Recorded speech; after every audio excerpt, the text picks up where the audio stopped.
दोस्तों, कैलाश पर्वत के शांत और दिव्य वातावरण में भगवान शिव और देवी पार्वती बैठे हुए थे। चारों ओर हिमालय की ऊंची चोटियां और बर्फीली हवा का स्पर्श उन्हें और भी अधिक दिव्य बना रहा था। तब देवी पार्वती ने भगवान शिव से एक प्रश्न पूछा। हे प्रभु, मैंने सुना है श्रावण सोमवार के व्रत का महत्व सभी व्रतों से बढ़कर है। यह व्रत क्यों किया जाता है?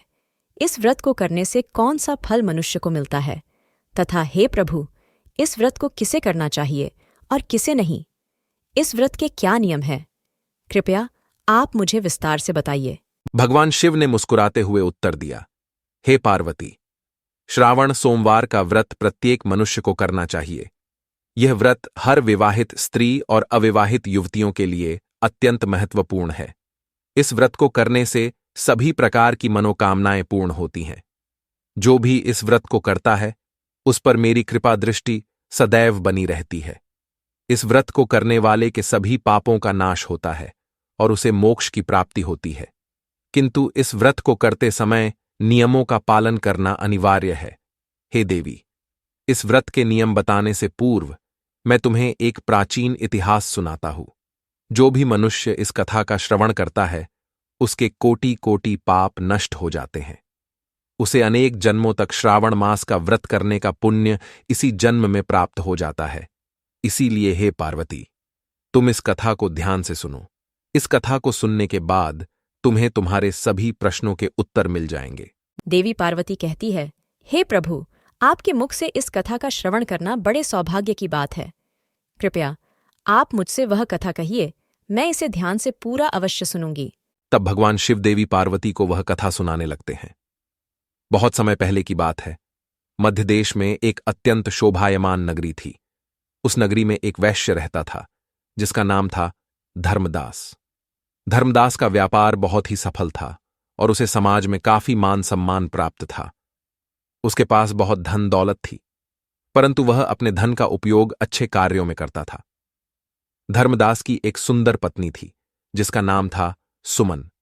सुमन एक पतिव्रता स्त्री थी और अपने पति की बहुत सेवा करती थी। वह हमेशा भगवान शिव की आराधना में लीन रहती थी और उनके आशीर्वाद की कामना करती थी। धर्मदास और सुमन दोनों ही भगवान शिव के बड़े भक्त थे और वे नित्य भगवान शिव की आराधना किया करते थे। फिर जब श्रावण का महीना शुरू होने वाला होता है, तो सुमन ने एक दिन अपने पति से कहा, हे स्वामी, मैं श्रावण सोमवार का व्रत करने की सोच रही हूँ। इस व्रत के बारे में मैंने सुना है कि इसे करने से भगवान शिव की कृपा प्राप्त होती है और सभी मनोकामनाएं पूर्ण होती हैं। आप भी इस व्रत को करें, जिससे हमारे जीवन में सुख शांति बनी रहे। धर्मदास ने अपनी पत्नी की बात सुनकर उत्तर दिया, सुमन, मैं तुम्हारी बात से सहमत हूं। हम दोनों मिलकर इस व्रत को करेंगे और भगवान शिव का आशीर्वाद प्राप्त करेंगे। श्रावण मास का पहला सोमवार आया। सुमन ने पूरे विधि विधान से व्रत रखा। उसने सुबह स्नान करके भगवान शिव की पूजा की। धर्मदास ने भी व्रत रखा और भगवान शिव की आराधना की। इस प्रकार से सुमन और धर्मदास प्रत्येक श्रावण सोमवार के दिन भगवान शिव की पूजा आराधना किया करते और उपवास रखते थे। किंतु एक दिन उन दोनों से बड़ी भूल हुई। श्रावण महीने के एक सोमवार के दिन सुबह के समय सुमन का पति काम से अत्यंत व्याकुल हुआ जा रहा था। उसने अपनी कामेच्छा को पूर्ण करने के लिए सोमवार के दिन सुबह ही अपनी पत्नी के साथ संबंध स्थापित किया। यह बात उसे ज्ञात नहीं थी कि श्रावण सोमवार के व्रत के दिन ऐसा करना व्रत को भंग करने के समान होता है।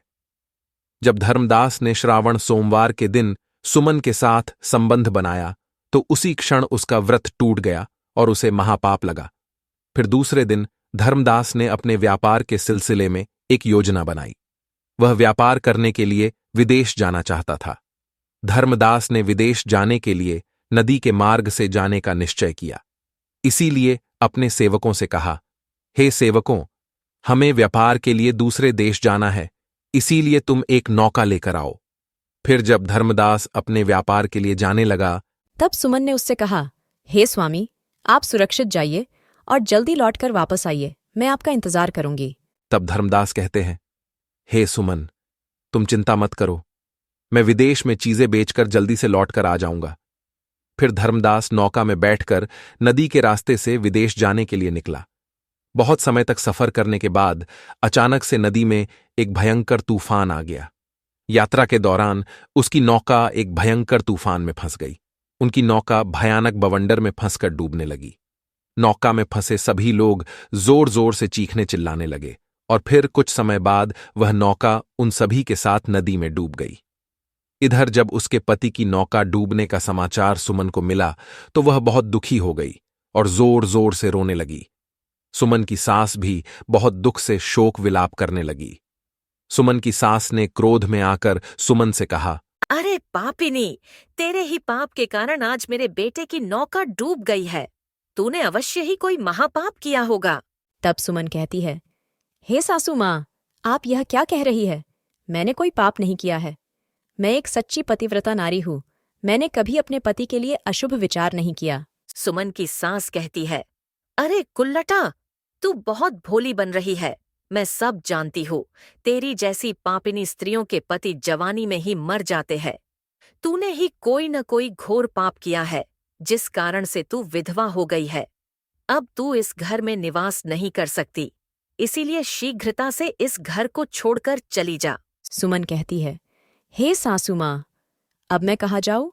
मेरे पति के अलावा इस दुनिया में मेरा कोई नहीं है। कृपया आप मुझे घर से ना निकालिए।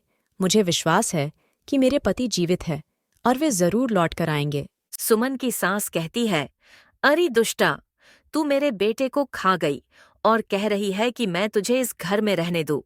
तू अब यहाँ से निकल और कहीं पर भी चली जा। चाहे तो जिस नदी में डूबकर तेरा पति मर गया है, वहीं जाकर तू भी मर जा। इतना कहकर सुमन की सास ने उसे धक्के मारकर घर से निकाल दिया।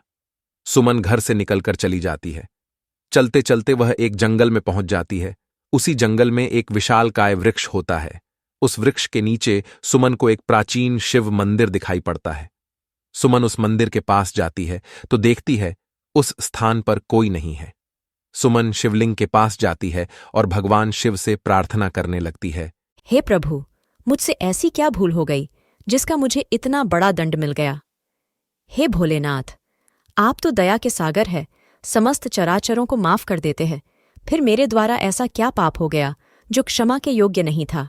हे प्रभु, कृपया मुझे मेरी भूल के लिए क्षमा करे और मेरे पति की रक्षा करे। सुमन वहीं बैठकर बहुत देर तक रोने लगती है, लेकिन भगवान शिव उसका जवाब नहीं देते हैं।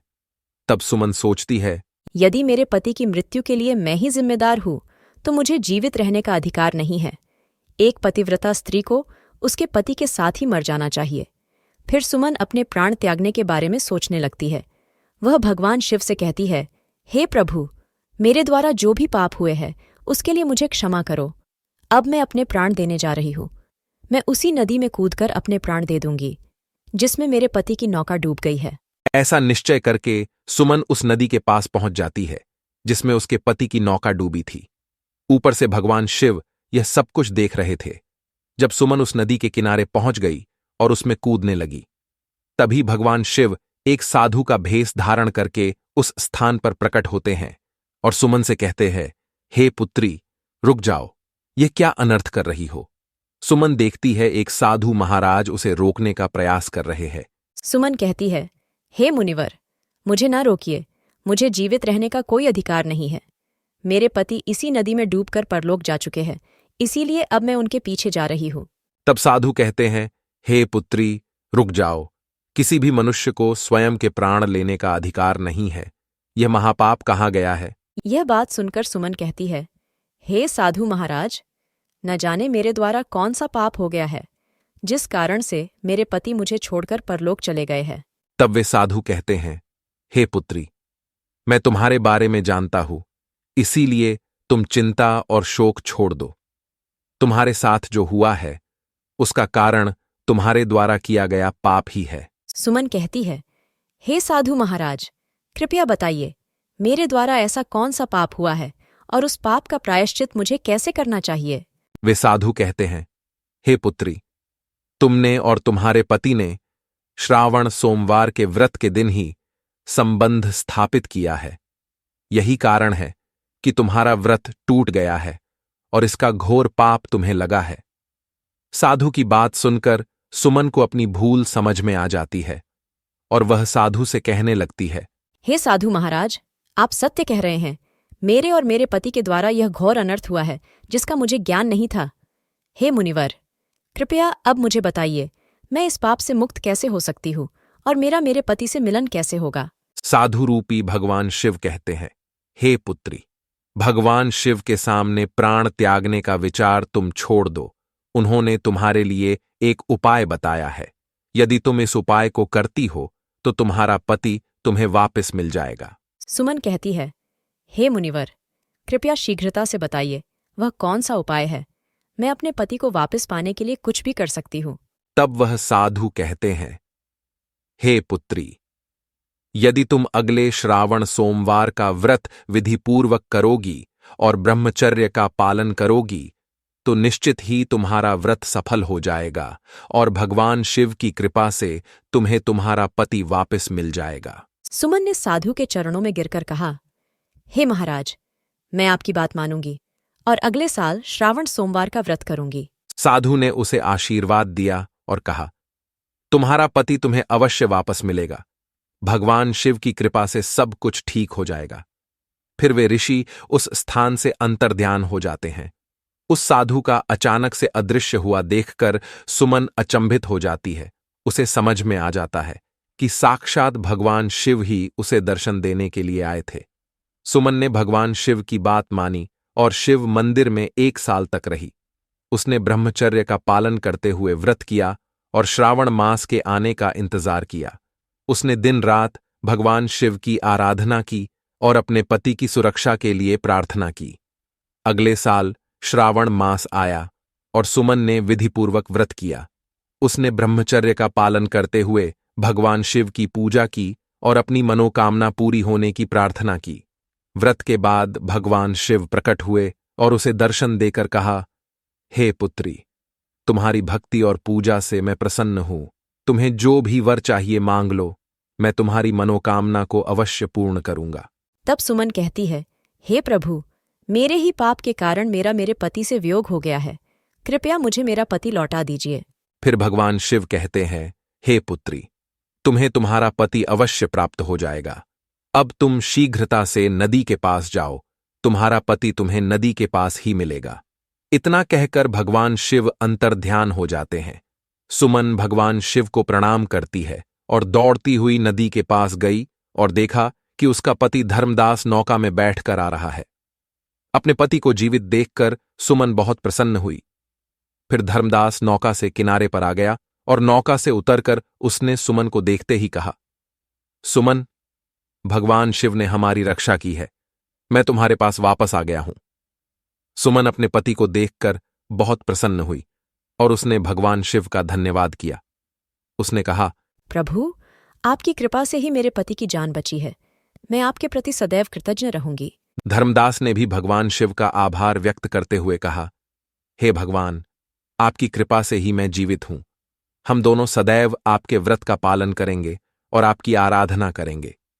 इस प्रकार सुमन के व्रत के फलस्वरूप उसके पति की जान बच गई और उनका जीवन सुखमय हो गया।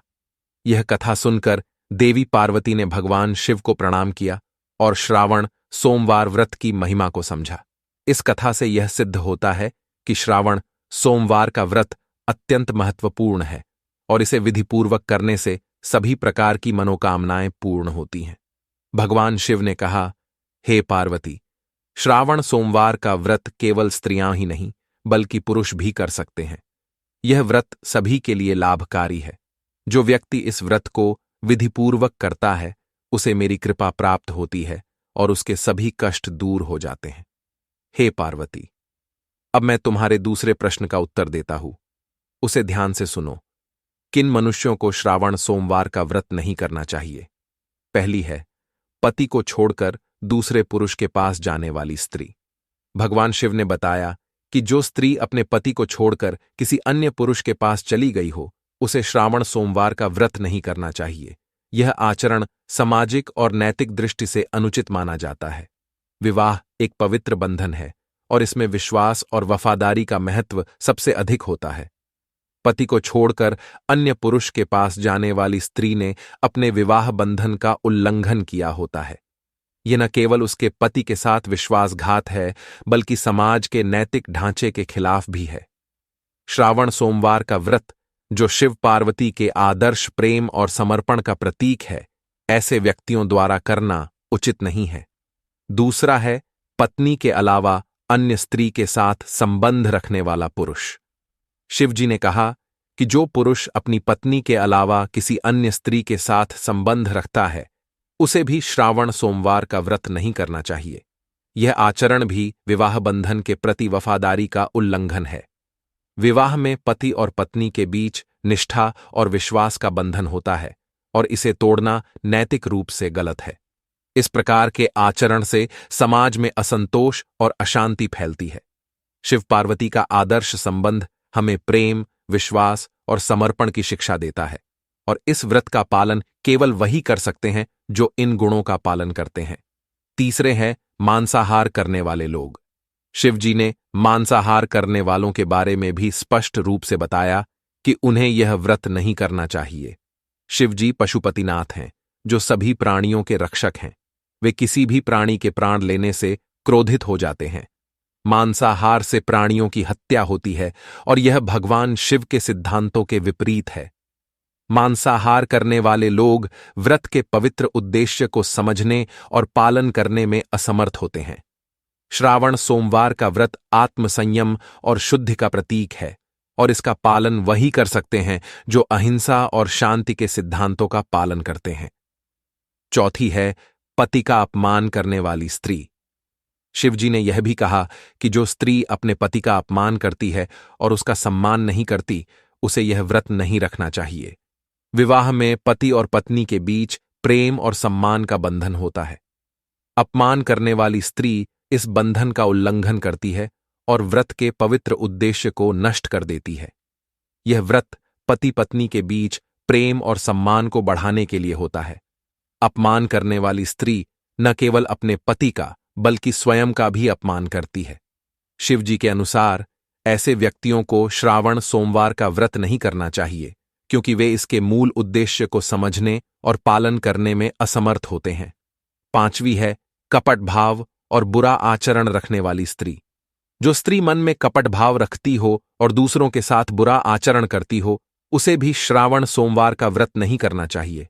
कपट और बुरे आचरण से यह व्रत अधूरा और निष्फल हो जाता है। व्रत का उद्देश्य आत्मसंयम और आत्मशुद्धि है, और इसका पालन वही कर सकते हैं जिनका मन और आचरण शुद्ध और पवित्र हो। इस प्रकार भगवान शिव ने देवी पार्वती को श्रावण सोमवार व्रत की महिमा बताई, और यह कथा युगों युगों तक लोगों को प्रेरित करती रही। हर श्रावण मास में हजारों लोग इस व्रत को करते हैं और भगवान शिव का आशीर्वाद प्राप्त करते हैं। तो दोस्तों, आपको यह कथा कैसी लगी, कमेंट करके अवश्य बताएं। जानकारी अच्छी लगी तो वीडियो को लाइक जरूर करें और कमेंट में हर हर महादेव अवश्य लिखें। साथ ही चैनल को सब्सक्राइब करें। आप सभी का धन्यवाद।